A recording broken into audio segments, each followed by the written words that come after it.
Buenos días, tardes, noches. Mi nombre es Doni y estoy acá con nada más y nada menos que con el precandidato presidencial por el Partido Nacional, Carlos Lafiola. ¿Cómo le va el día de hoy? Un gusto, bien, todo bien. Un verano medio particular, pero todo bien.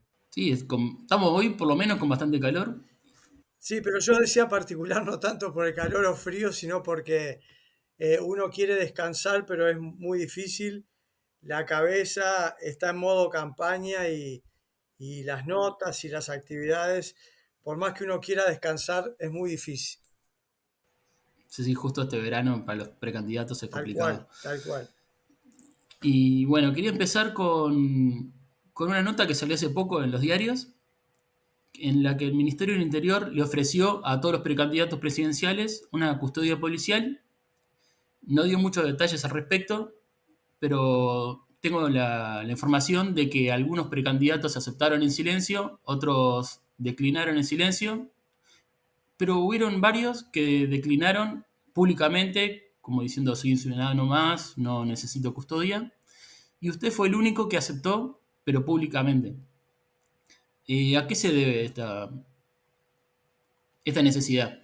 Bueno, a ver, yo lo primero que hice fue recibir la propuesta por parte del presidente del Partido Nacional, Pablo Iturralde, de lo que le había enviado el Ministerio del Interior. La vi con buenos ojos porque tengo unas cuantas campañas electorales encima y conozco que en algunos momentos, sobre todo en algunos lugares, se pone difícil y me pareció una propuesta interesante.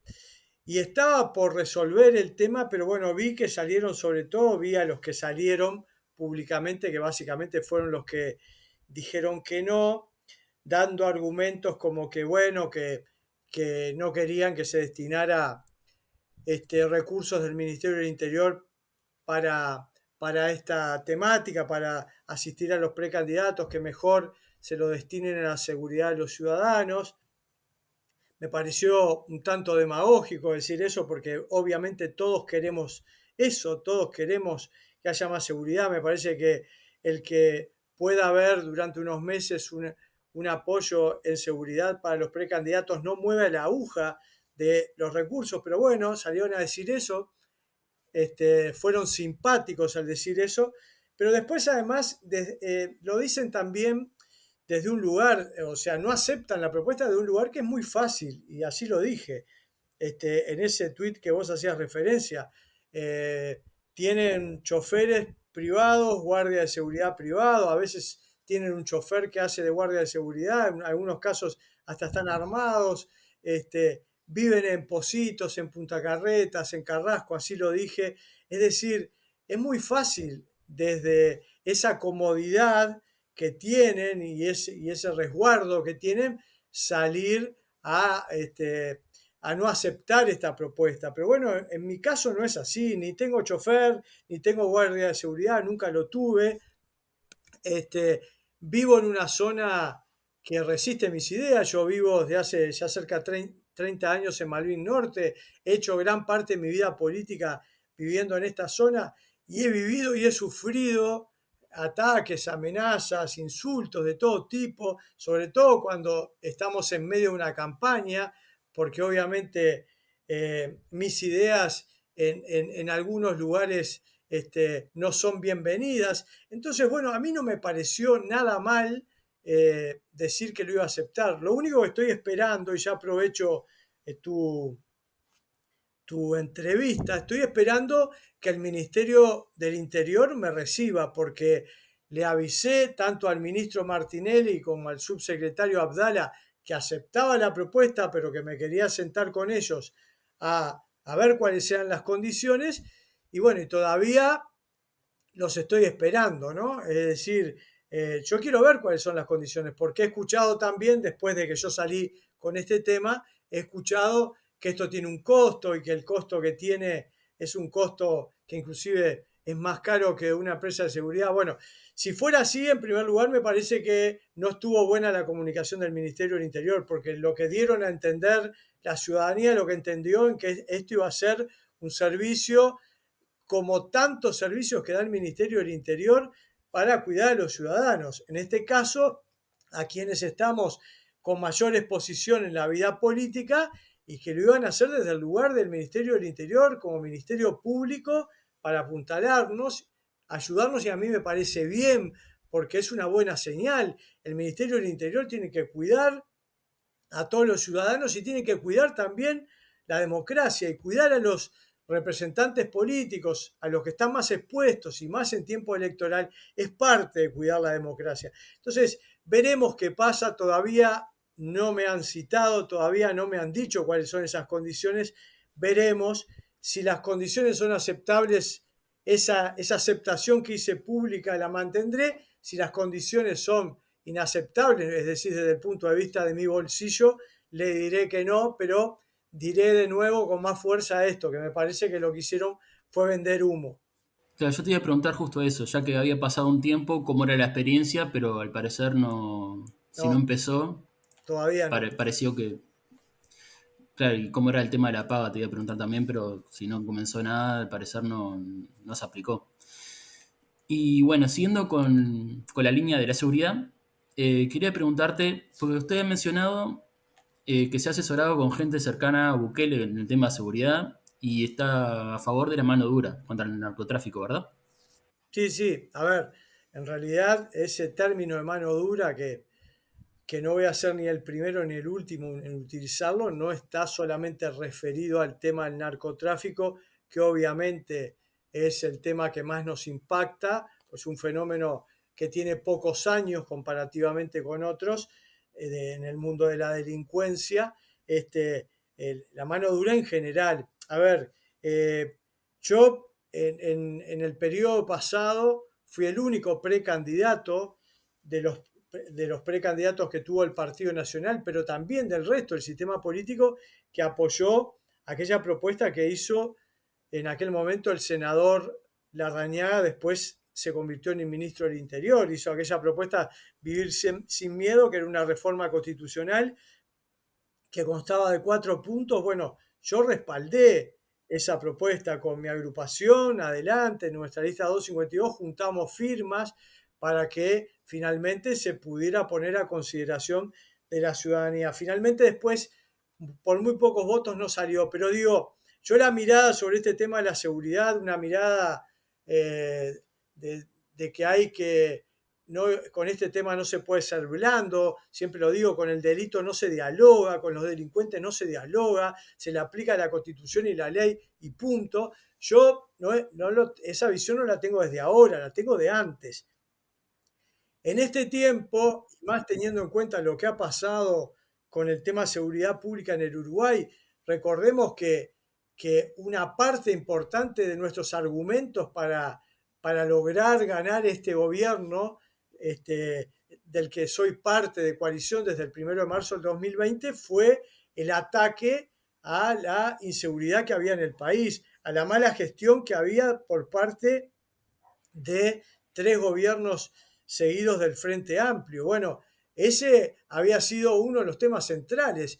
De nuevo, el tema de la seguridad pública se cuela como uno de los principales temas de preocupación de la gente.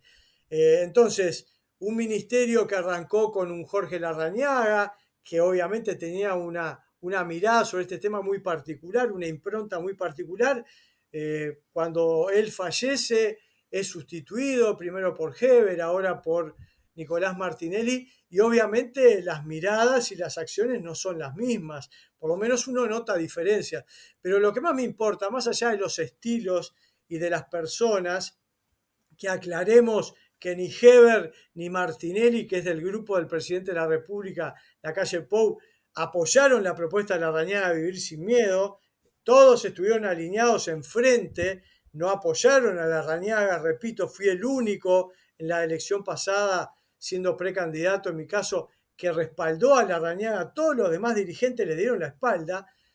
Bueno, obviamente los resultados, que es lo que importa, no están siendo buenos.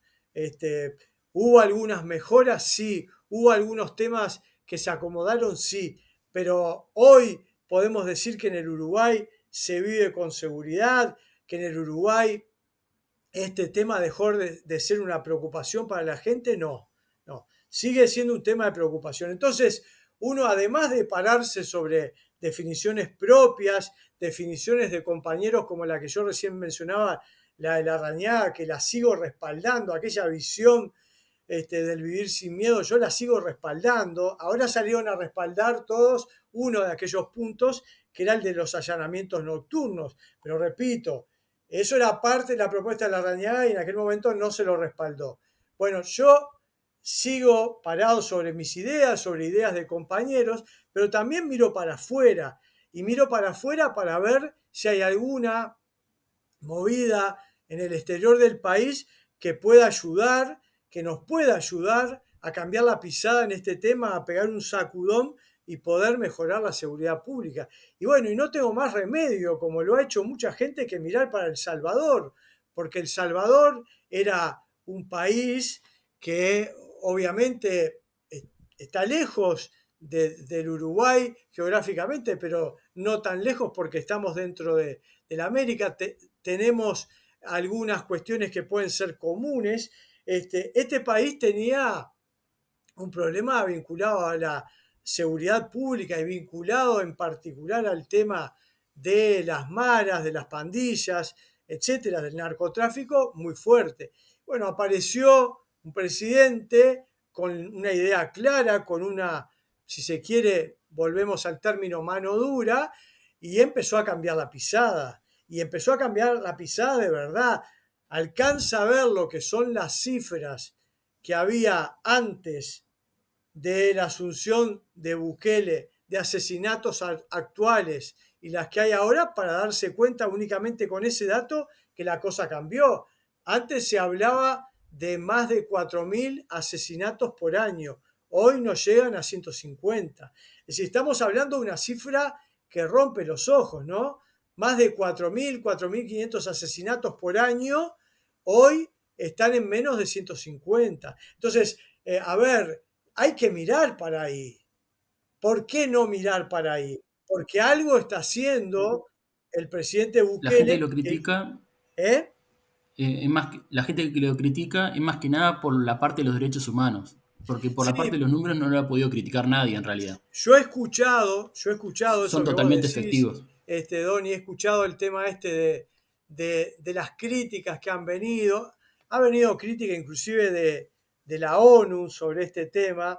Yo cuando viene alguna cuestión de la ONU y vinculado al tema de derechos humanos, la verdad que bajo la persiana no escucho, porque la ONU es la misma que dice que el aborto es un derecho humano, y me parece una total aberración decir eso cuando justamente lo que hace el aborto es violentar el primer derecho humano, que es el derecho a la vida. Entonces, una institución que de pique, cuando habla de derechos humanos, me hace una afirmación de este tipo, para mí no tiene autoridad, no tiene credibilidad a la hora de hablar de estos temas. Entonces, si la ONU critica y le dice que hay ausencia o que se están violando derechos humanos, la verdad me tiene sin cuidado.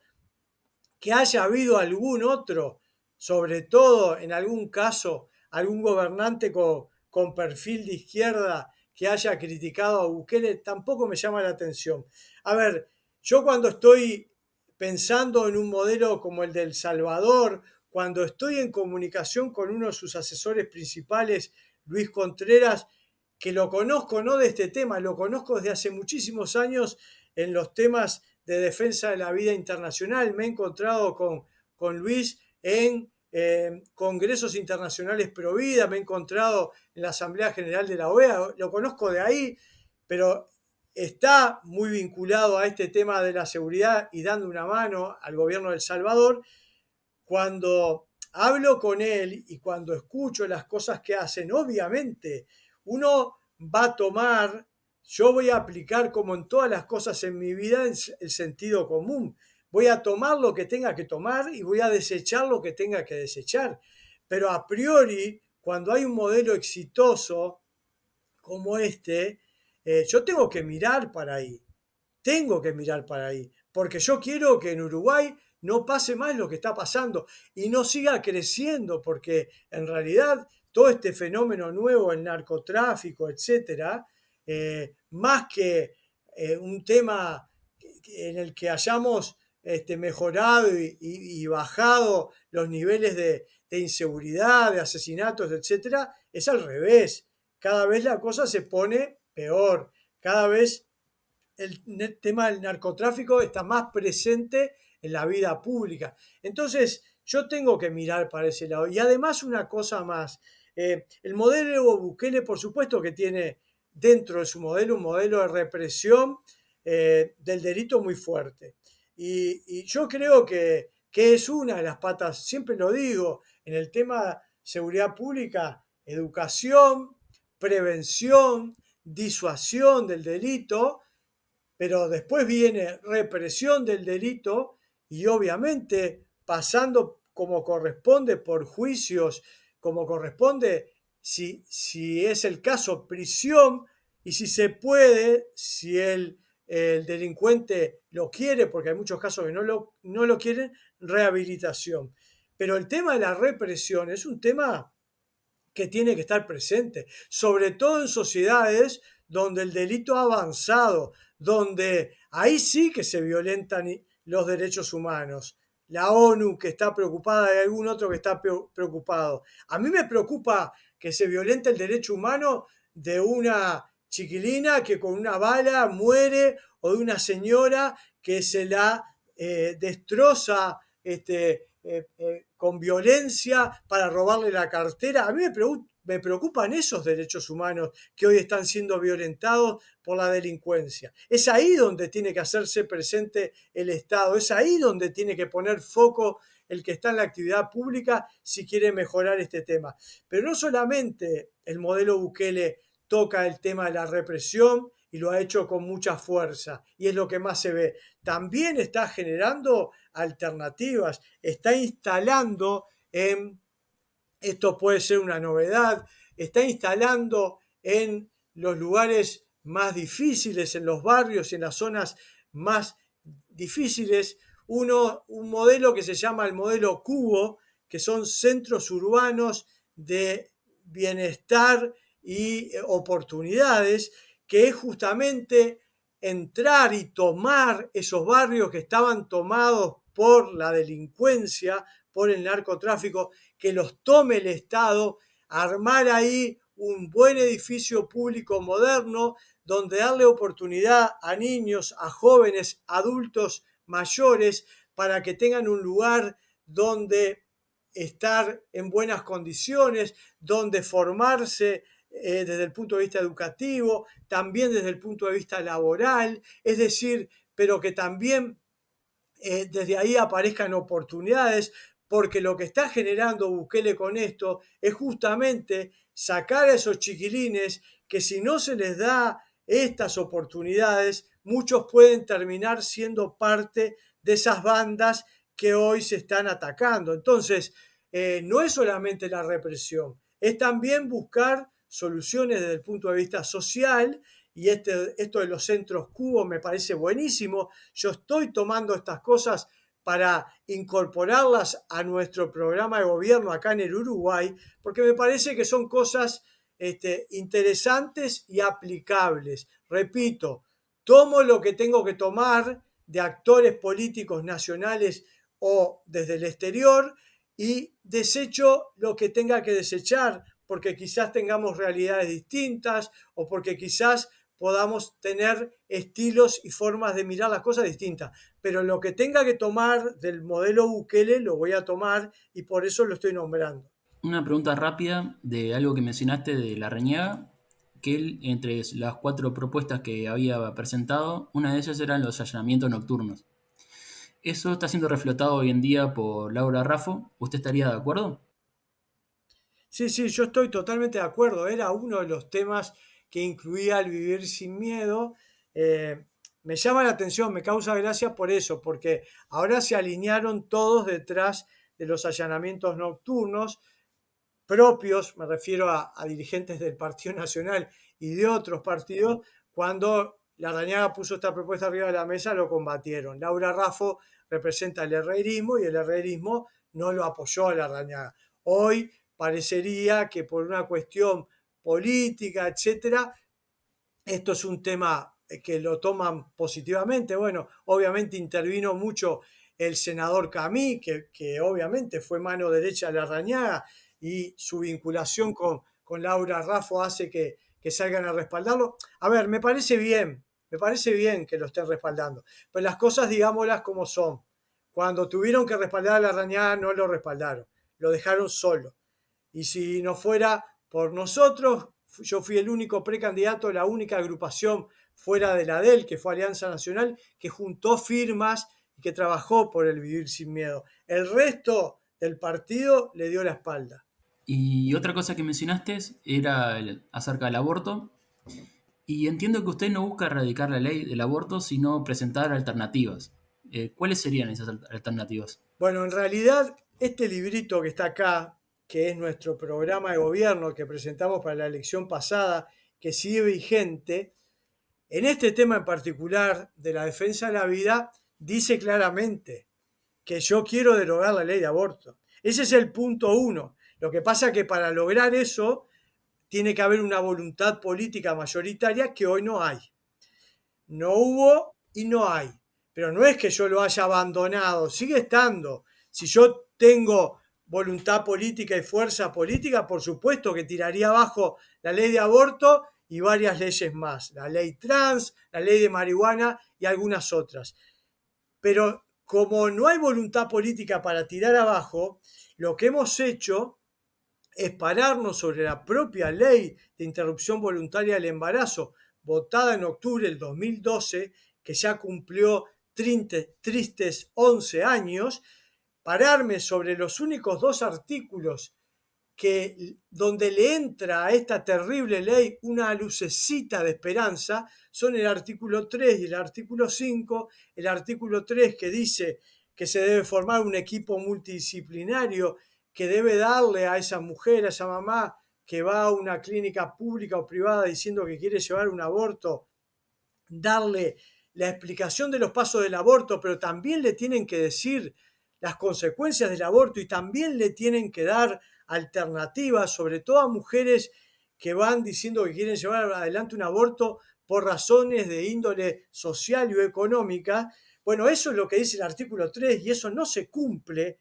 Apenas le están explicando cuáles son los pasos que se deben llevar adelante para cumplir con la ley de aborto, pero para abortar, misoprostol, etcétera, es lo único que se le explica, alternativa cero, y mucho menos interactuar con el artículo 5 que dice que para ayudar justamente a esas mamás, esas mujeres que dicen que quieren llevar adelante un aborto por razones de alta vulnerabilidad social, dice el artículo 5 que hay que interactuar con organizaciones sociales idóneas que trabajan en estos temas de apoyar a madres en situación de vulnerabilidad social. Ni el 3 ni el 5 se están cumpliendo. Entonces, ¿qué hicimos nosotros? Bueno, lo mismo, presentamos un proyecto que es este que está acá, que tiene por ahí abajo la firma de Presidencia de la República, lo presentamos en 2021, es un proyecto que se llama Alternativas al Aborto, porque parado sobre la propia definición que dio el presidente de la República en mayo del 2020, cuando dijo que su gobierno iba a ser un gobierno de agenda provida, cuando le preguntaban por el aborto, dijo la ley no la voy a tocar, pero voy a hacer todo lo que esté a mi alcance para bajar la cantidad de abortos. Bueno, dijimos, bárbaro, presidente, por supuesto que lo respaldamos 100%, le pusimos este proyecto arriba de la mesa a él y a varios referentes en instituciones públicas que tienen que ver con este tema para justamente generar alternativas, darle alternativas a muchas mujeres para que desistan de la idea de tener un aborto y para que privilegien la vida y sigan adelante con su embarazo. Bueno, este proyecto lamentablemente duerme en un cajón. A mí me duele decir esto porque yo soy parte de este gobierno, trabajé para que hubiera un gobierno de cambio que hoy encabeza el presidente de la calle Pou, pero bueno, duerme en un cajón. Quienes lo tenían que encaminar y respaldar no lo han hecho. De hecho, esto era un plan piloto para aplicar en las policlínicas de ACE, para mostrar que si esto se hacía bien, iban a empezar a haber bajas en los abortos, iban a haber más nacimientos. Bueno, el presidente de ACE, Leonardo Cipriani, nos recibió muy amablemente, miró el plan, me dijo que estaba totalmente de acuerdo, hizo referencia, vos te tenés que acordar, Carlitos, cuando yo eh, trabajaba en el círculo católico, cómo trabajé en contra de la ley de aborto. Bueno, me dio todo ese discurso que obviamente yo compré porque es verdad que él tuvo su participación en aquellos años en los primeros intentos de legalizar el aborto, pero resulta que enseguida que empezaron las presiones, primero lo citó la Comisión de Salud de Cámara de Diputados porque se enteró de que Iafigliola le había presentado un proyecto Alternativas al Aborto, lo citaron para dar explicaciones, después aparecieron los grupos feministas radicales que le empezaron a hacer scratches frente a Torre Ejecutiva y demás, en contra de Cipriani, y bueno, ahí Cipriani se olvidó lo que nos dijo a nosotros, se olvidó de sus principios y como digo siempre, tenía la marcha atrás nuevita y encajonó también este proyecto. Entonces, este proyecto que privilegiaba la vida, lamentablemente, en nuestro gobierno no se pudo aplicar. Pero yo voy a seguir insistiendo. Yo lo puse de nuevo, este tema de la defensa de la vida, como prioridad cero en mis propuestas. Porque lo digo siempre, y te cierro acá, lo digo siempre, alguien que está en la actividad pública, alguien que se llena la boca más de una vez hablando de los derechos humanos, de respetar los derechos humanos. Si no es capaz en la vida pública de trabajar y cuidar el primer derecho humano, que es el derecho a la vida, y en este caso cuidar, proteger al bebé que está en el vientre materno, que se está desarrollando para un día nacer y ser parte de nosotros, si no son capaces de defender y cuidar estas cosas, a ver, todo lo demás no tiene sentido porque todos los demás derechos humanos parten del primero de ellos, que es el derecho a la vida. Entonces, yo voy a seguir insistiendo sobre este tema y además casi que en soledad, por lo menos en mi partido, en la prioridad 0, 1, 2, 3, no la tienen, no tienen a esta agenda, no tienen este tema. Bueno, nosotros lo tenemos en primer lugar y vamos a seguir insistiendo con él.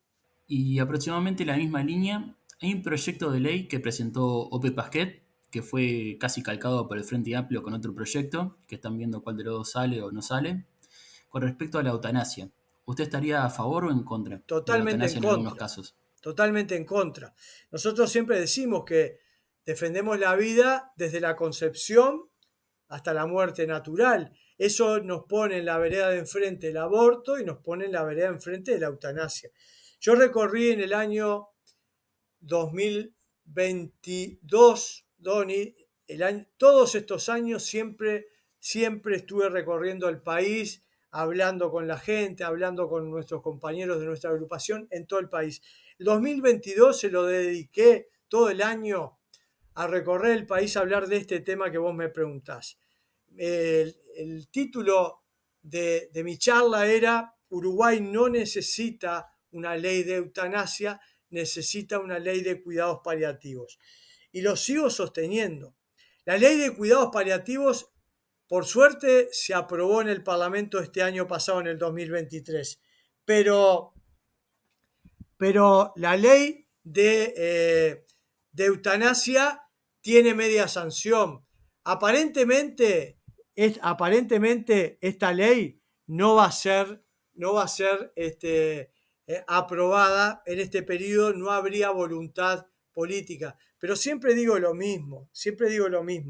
Eh, a ver, en los países donde se aprobaron leyes de esta naturaleza, una ley de eutanasia, se entra en lo que se conoce como pendiente resbaladiza, es decir, se pone para aprobarla los ejemplos más extremos que obviamente nos sensibilizan a todos y se habla de una persona que padece un cáncer terminal y doloroso y yo puedo entender a la persona o a su familia a los que se paran desde ahí, pero todos saben, quienes están en el sistema legislativo lo sabe, Ope Pasquet lo sabe, todos los que levantaron su manito en Cámara de Diputados para darle media sanción lo saben, que esta ley, con ese articulado que tenía, no solamente abarca estas situaciones, abre la puerta a todo tipo de situaciones. Y es lo que está pasando en el mundo. Hoy en muchos países que este tema se legalizó hace rato, van a Holanda, Bélgica, etcétera, sobre todo en Europa, van a pedir que se les aplique la eutanasia personas que entran a clínicas, que entran caminando, que están bien, porque dentro de las posibilidades y las causales para que una persona se le pueda aplicar la eutanasia, no solamente entran este ejemplo que yo puse extremo, entran todo tipo de afectaciones, inclusive de orden psicológico, emocional y demás. Y cuando vos recogés testimonios en el mundo, hay personas mayores que no tienen un cáncer terminal, que no están postradas en una cama, que van a pedir la eutanasia porque dicen, y le pasa a muchos adultos mayores, y puede pasar obviamente en nuestro país, que bueno, que no quieren seguir siendo una carga para la familia, porque son una carga desde el punto de vista económico, porque la familia se tiene que ocupar de ellos y porque dos por tres se caen y hay que cuidarlos, no quieren seguir siendo una carga y van a pedir la eutanasia. Van a pedir eutanasia a personas que están sanas, pero emocionalmente, de repente desde el punto de vista psicológico, están teniendo una afectación y van a pedir la eutanasia. Y como está aprobada la ley, se les da y van a morir con un frasquito que le dan con todas las de la ley porque están dentro del marco de la ley. Entonces yo no quiero eso para Uruguay. Yo lo que quiero para Uruguay, si se quieren tratar situaciones extremas de personas que obviamente pueden tener una enfermedad terminal o estar teniendo dolor o padeciendo y tienen un pronóstico reservado de vida, yo lo que quiero es que se le aplique y que todos los ciudadanos tengan derecho, no algunos, los que tienen un buen pasar económico y el resto de la ciudadanía no, que es lo que venía pasando en el Uruguay. Por eso me parece bien que se haya aprobado una ley de cuidados paliativos y que se le haga cumplir esta ley a todas las instituciones de salud, a las públicas, a las privadas, sin importar si el paciente tiene o no dinero. Lo que quiero es eso, cuidados paliativos, que es una mirada integral de este tiempo tan difícil que es el de la llegada de la muerte. Una mirada integral, en primer lugar, eliminando el dolor, que es lo primero que se tiene que hacer y se puede hacer, eliminar el dolor que está teniendo la persona.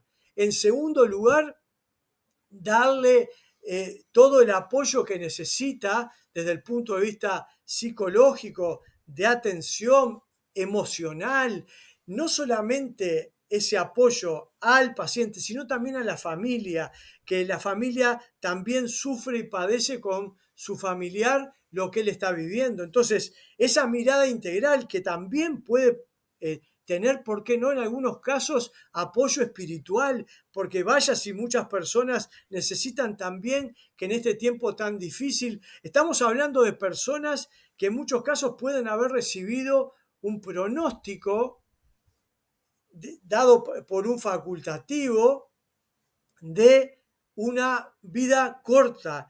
Un médico le puede haber dicho sin vuelta, sin anestesia en la cara, que la enfermedad que tiene generaba un pronóstico de vida reservado y quizás hasta en algún caso hasta habla de tiempo, un tiempo limitado. Entonces, eso afecta a la persona. Más allá del dolor físico, afecta desde el punto de vista emocional, psicológico a la persona. Entonces, la persona tiene que tener toda la cobertura y, ¿por qué no?, en algún caso también la cobertura desde el punto de vista de lo espiritual. Es decir, eso es un cuidado paliativo en serio, un cuidado integral en serio para personas que padecen este tipo de situaciones y ojalá en el Uruguay este tema de la eutanasia quede encajonado, ese sí tiene que quedar encajonado, y ojalá la ley de cuidados paliativos, que ahora sí tiene aprobación por ambas cámaras, se pueda aplicar en todo el país sin importar dónde vivas, si vivís en un barrio acomodado de Montevideo o vivís en el medio del campo y en el lugar más alejado de una ciudad capital, que se pueda aplicar para todos, porque estos sí que son derechos humanos. Los cuidados paliativos son derechos humanos. es darle a la persona y a su entorno esa mirada integral hasta el final de sus días. Eso es lo que Uruguay necesita y ojalá la ley de cuidados paliativos se pueda aplicar como corresponde. Y quería preguntarte también algo que salió, unos dichos públicos que dijo el Papa hace poco acerca del matrimonio homosexual que lo aprueba en determinados casos. Usted, tanto usted como Sturla, salieron públicamente a decir que estaban en contra a pesar de lo que dice el Papa. ¿Y A ver, por qué sería eso?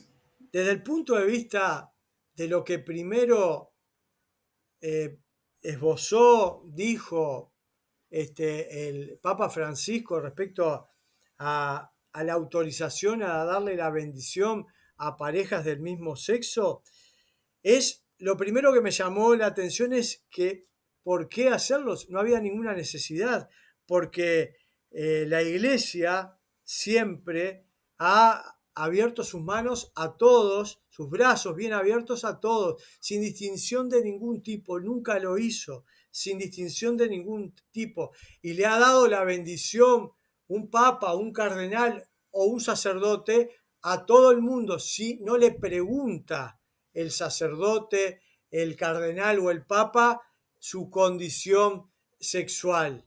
No se lo pregunta, siempre se le ha dado la bendición a todos. Entonces, no entendí por qué en este caso en particular tener que salir a hacer esta movida tan particular. Y bueno, y en la misma línea opinó Sturla.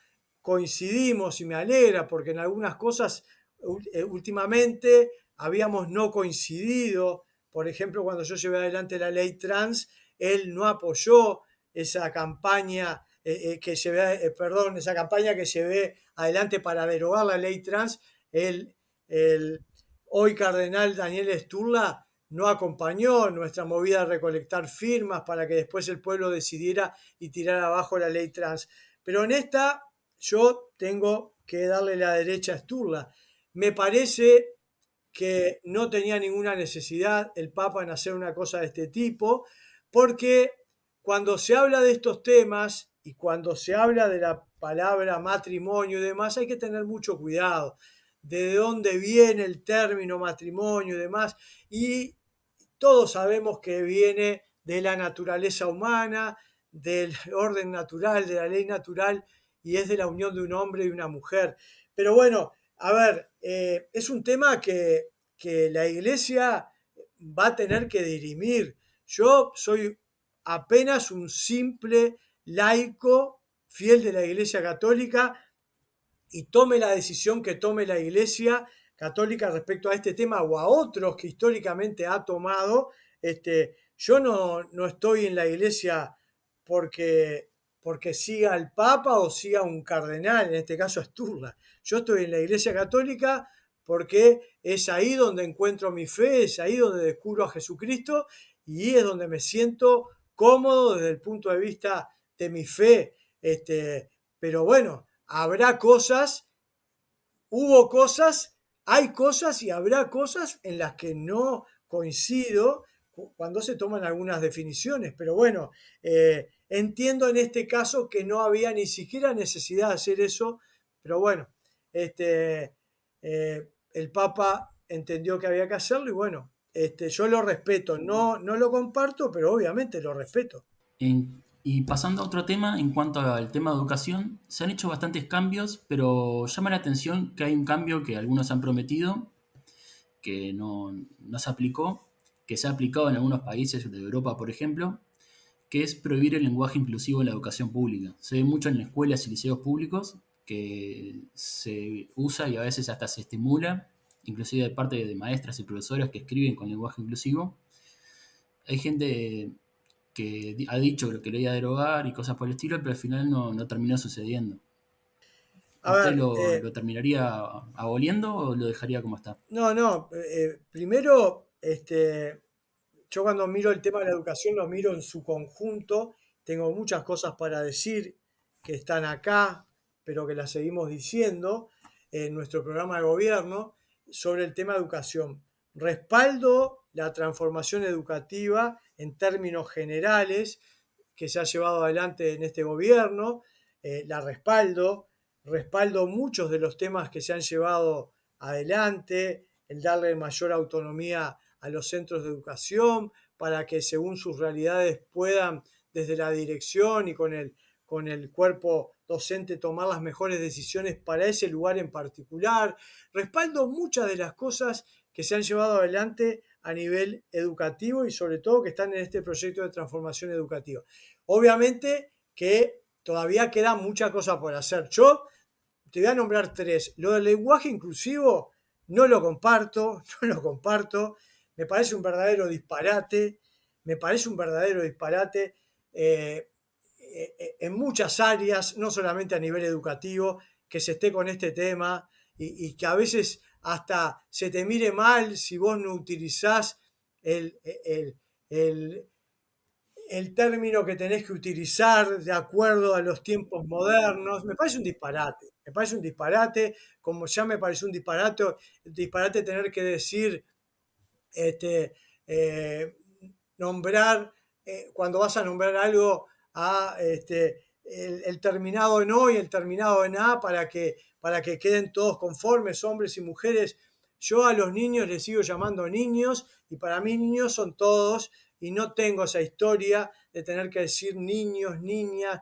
No, digo, para mí niños son todos. Yo me voy a seguir manejando como hasta ahora.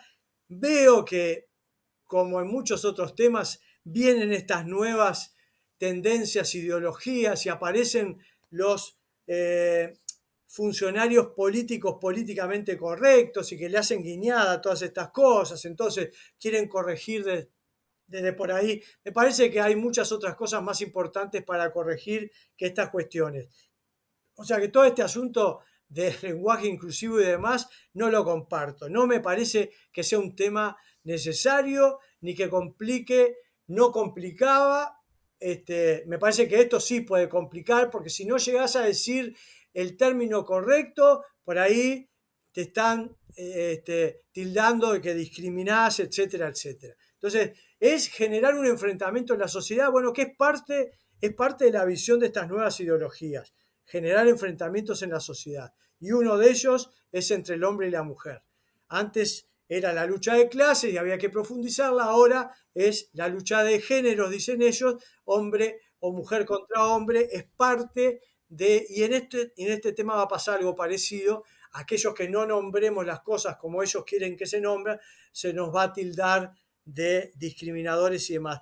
Pero yo hay dos temas que quiero tirar en el tema educativo que están en nuestro programa y me parece que son bien importantes. Uno es que nosotros hemos largado la idea de un voucher educativo para que haya de verdad libertad de enseñanza, es decir, que los padres puedan elegir, sobre todo a nivel de primaria, los padres puedan elegir a qué institución mandan a sus hijos en función de una visión global que tengan de la educación, no solamente de lo curricular, sino también de otros aspectos que para muchos padres son importantes en una visión integral.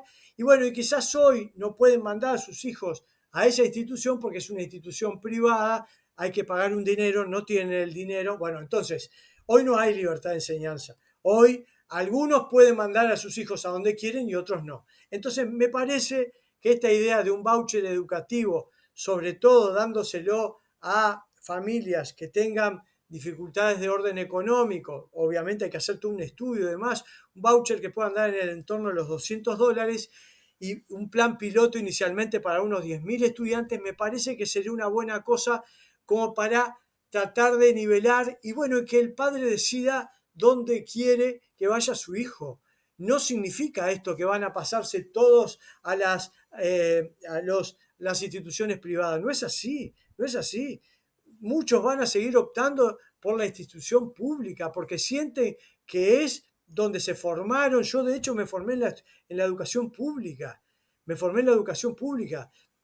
Entonces, no necesariamente todos van a ir para un determinado lugar, pero dar libertad de enseñanza significa eso, que los padres puedan optar por donde quieran, cuál es la educación que le quieren dar a sus hijos y no tengan limitantes como hoy lo tienen. Y el otro tema que también está en nuestro programa, ¿está? ¿Qué es el tema de la guía de educación sexual que está dentro de la visión de la educación pública, la educación en general, privada también? Pero esta guía de educación sexual que se aprobó en el 2013 en gobiernos del Frente Amplio es una guía que está aplicada para primaria, para niños de 3 años de edad preescolar en adelante. Esta guía de educación sexual yo la vengo combatiendo desde el año 2013. Es una guía que no está atravesada por la biología, no está atravesada por la ciencia. Esta guía está atravesada por una visión ideológica que es la ideología de género, que niega el que nacemos varón y mujer y dice que el tema de la sexualidad humana es un tema de construcción social y cultural. Esa visión está metida dentro de la guía de educación sexual y tiene una cantidad de puntos, prácticas y talleres que son aberrantes. Yo quiero, y en mi programa dice eliminarla, pero cuando se estaba armando el programa único del Partido Nacional en el 2019, a mí me tocó como precandidato mandar a un representante nuestro a la elaboración del programa único que lo dirigía el hoy ministro de Educación, Pablo da Silveira, era el coordinador del programa del Partido Nacional. Ahí se nos dijo que eliminar la guía no, pero se puso el término revisar la guía. Bueno, hoy yo puedo decir, porque lo constaté hace pocos meses, le pedí una reunión al número 2 del CODICEN, a Juan Gavito, que es del Partido Nacional, una reunión para hablar de este tema. Y me confirmó lo que yo ya presuponía. La guía sigue intacta, tal cual se aprobó en el 2013. O sea, que esta guía terrible de educación sexual está vigente hoy dentro de la formalidad de la educación en nuestro país. Yo no quiero eso. No me estoy oponiendo a que exista educación sexual a nivel curricular y la puedan recibir niños. Me parece que la educación sexual debería empezar a otra edad, ¿no? No me cierra esto de que niños de 3 años en adelante, 3, 4 y 5, se le esté metiendo estas cosas en la cabeza. Inclusive una guía de educación como corresponde, atravesada por la biología. Me parece que tendría que ser de una determinada edad para adelante, 10, 11 para arriba. Todo bien con la educación sexual a nivel curricular. Está claro para mí que los primeros educadores de los niños en un tema tan delicado tiene que ser sus padres, la familia. Pero vamos arriba, yo le doy la posibilidad de la educación formal a que dé educación sexual. Si lo van a hacer a partir de otra edad y si lo van a hacer que esté atravesada esa visión de la educación sexual por un libro de biología y no por una ideología. Y para cerrar, quería preguntarte, ya que hablaste de los vouchers, del tema de economía. Usted se considera liberal en lo económico, pero conservador en lo social. Y en cuanto al liberal en lo económico, lo que está más de moda, o lo que más se escucha por lo menos, es a Milei, el ejemplo de Milei en Argentina. ¿Qué tanto estaría usted alineado con Milei en el tema económico? ¿Cuáles serían las propuestas a nivel económico, la línea general que usted seguiría? Bueno, a ver, a veces es difícil, siempre te tiran para el lado de Milei. Yo obviamente he respaldado el proceso de Milei para que hoy se convierta a la distancia, obviamente se convierta en el nuevo presidente de Argentina, porque Argentina necesitaba un cambio. Me parece que Milei representa ese cambio que la sociedad estaba queriendo. Veremos si todo lo que tiró en campaña después lo puede ejecutar, porque obviamente ya se la empezaron a complicar. En el tema económico, a ver, la gran definición es esa, liberal en lo económico. Tengo una definición un poco más trabajada que tiene que ver con el tema eh, de el mercado hasta donde sea posible y el Estado hasta donde sea necesario. Es decir, tiene que haber libertad en lo económico, y yo creo en el libre mercado, pero también creo que en alguna cuestión el Estado tiene que andar en la vuelta. Por eso en lo grueso estoy mucho más cerca de ser liberal en lo económico. ¿Qué cosas eh, tenemos similares a Milei o Milei tiene similares a nosotros, porque hacemos política antes que Milei, es, por ejemplo, el tema de la reducción del gasto público. Ahí hay un tema,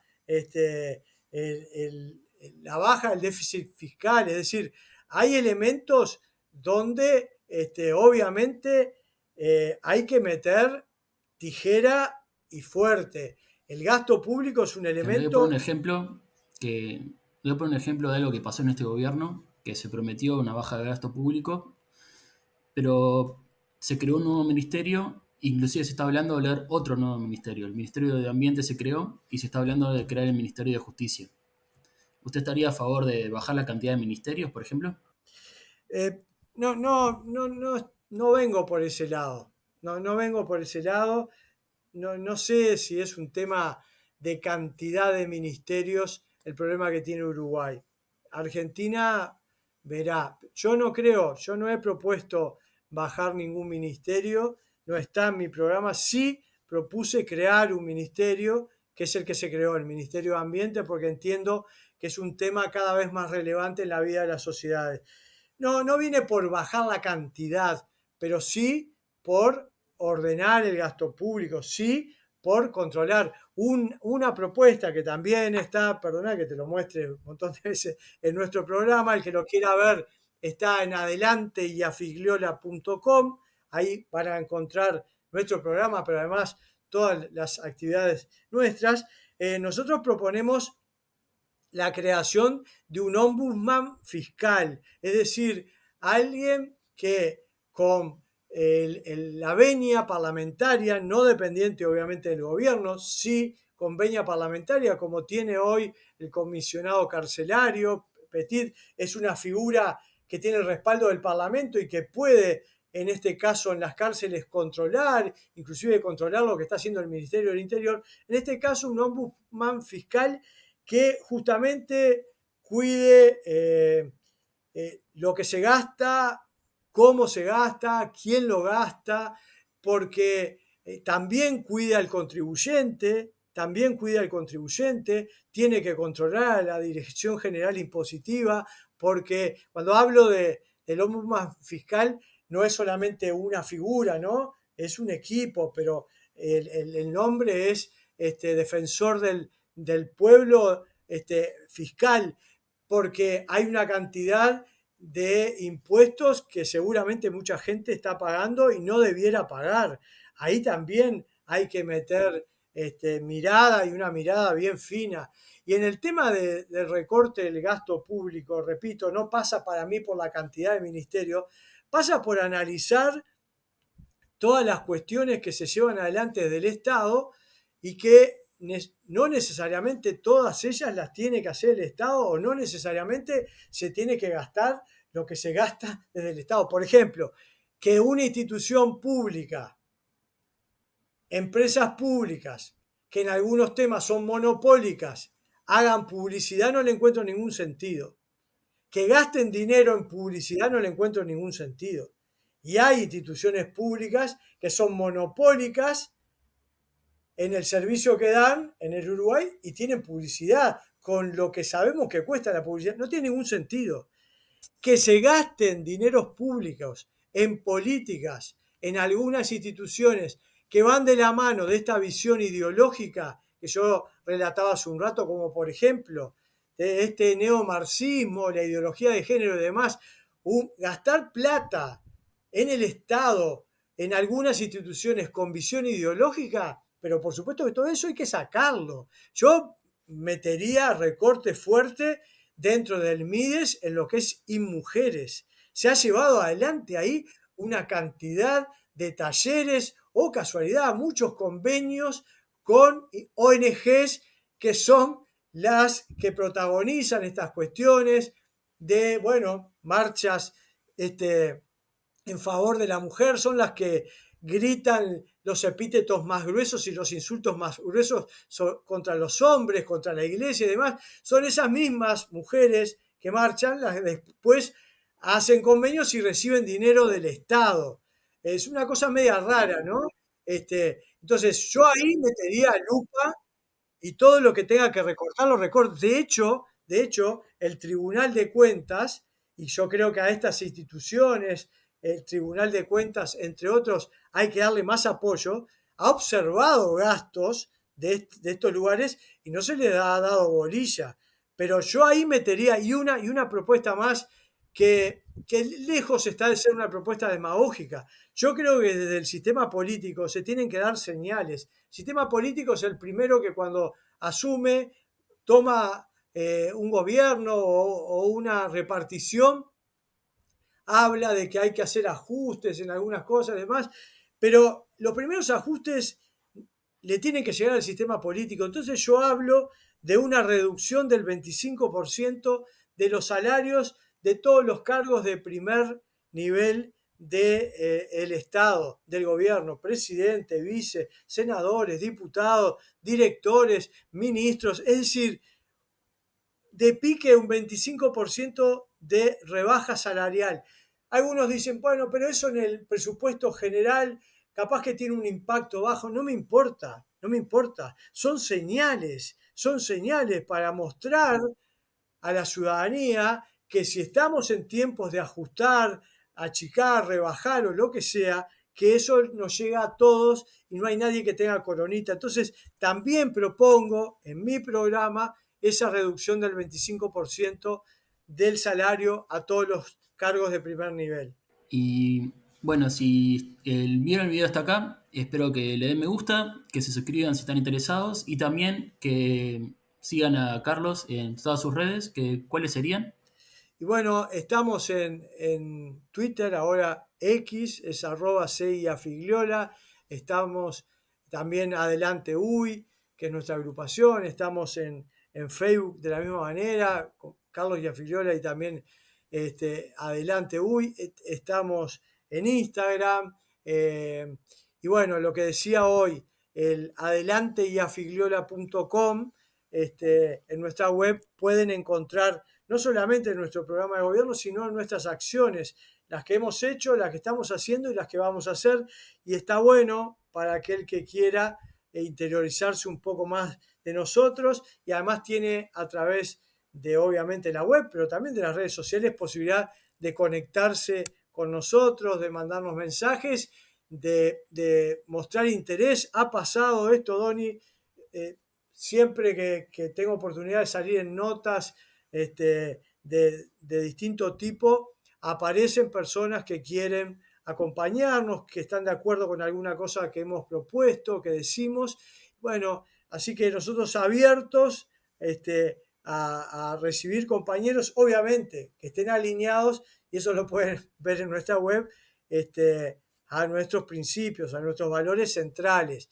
Capaz que en algún tema con algún compañero podemos tener algún matiz, pero hay temas donde obviamente difícil que alguien que está a favor del aborto pise nuestra agrupación, ¿no?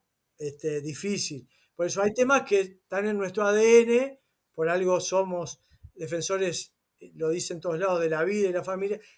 Hay temas que están en nuestro ADN que los que se acercan saben dónde se acercan y por eso dan ese paso. Bueno, Carlos, muchísimas gracias por la entrevista, tanto para mí como para todo lo que están viendo. Y bueno, mucha suerte en las votaciones que van a hacer en junio dentro del Partido Nacional. Y espero que tengas un muy buen día. Hasta Eh, luego. Muchas gracias a vos, un saludo fraterno para vos, para todos los que te siguen, para todos los que miren esta nota, y desearles de verdad a todos un gran año, y cuando miren candidatos, miren propuestas, está bien, pero también miren historias de vida, miren de qué personas y qué candidatos se trata. Y yo lo digo siempre, lo mejor que tengo para entregar a la ciudadanía, a lo público, es mi propia vida, ser cada día mejor esposo, mejor padre, mejor abuelo, mejor ciudadano, eh, ser honesto, tener valores y tener coraje, y lo hemos demostrado más de una vez. Eso es lo que ponemos a consideración de la ciudadanía. Gracias a vos.